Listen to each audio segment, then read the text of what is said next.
All right, I'm here with the sharpest dressed head basketball coach in the state, Ty White, after his Justices win another Class II state championship, 3 in a row now as they defeat Virginia High today, 89-32. I know you don't take this for granted, but the three-peat, to win by the average of, I think, about 55 points per game, speaks to the level of dominance, the growth, and what does it say to you?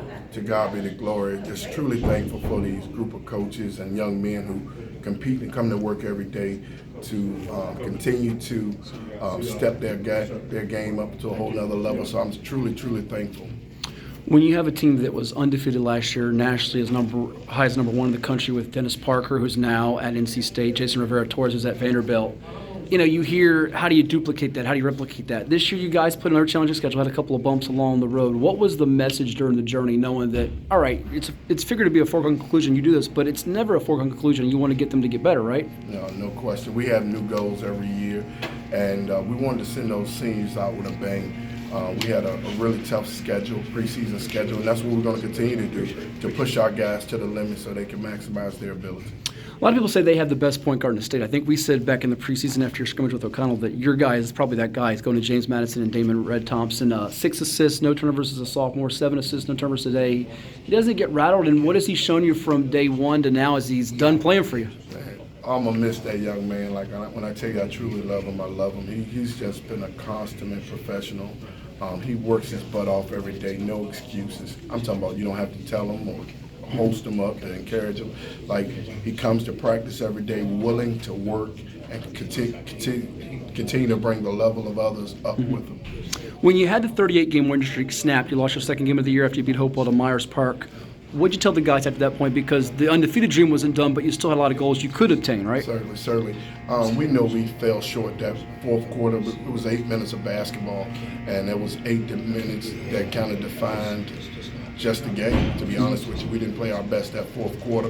Up until that fourth quarter, we were up 9 going into it.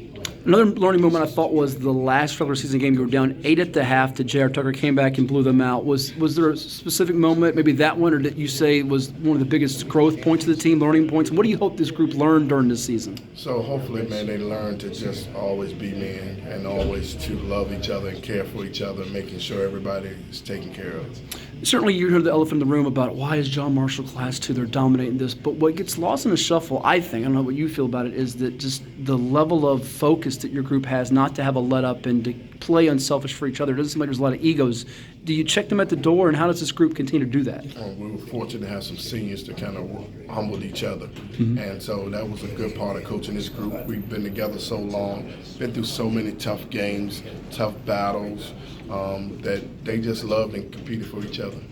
Motivation-wise, I understand you got some bulletin board material from yours truly before the game. Does that stuff help you to needle the group to hear that, all right, there is some doubt out there or something to give them to strive towards? How do you keep this group to stay locked in and not get distracted, if you will? Believe it or not, we're so motivated over here as a staff, always trying to find ways to get better and improve these guys.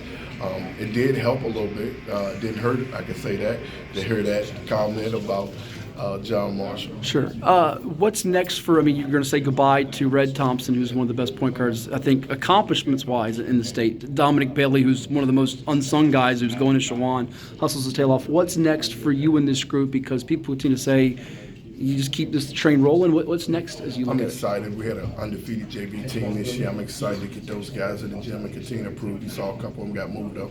Then they got in at the end, a couple freshmen who I'm excited about, and I'm excited about what Latrell and Aiden going to come back and bring, and Desmond Rose, who makes a great impact. Yeah, you had so many guys step up in this game lastly with Argerbright, who you mentioned, Rose, Ashawn Moore doesn't probably get enough to talk about with him team, and then you bring back Jackson and Allman up front. For you, what's the most gratifying part? Because you get more rings. This is now, I think, your 6th, right, as the head coach at John Marshall.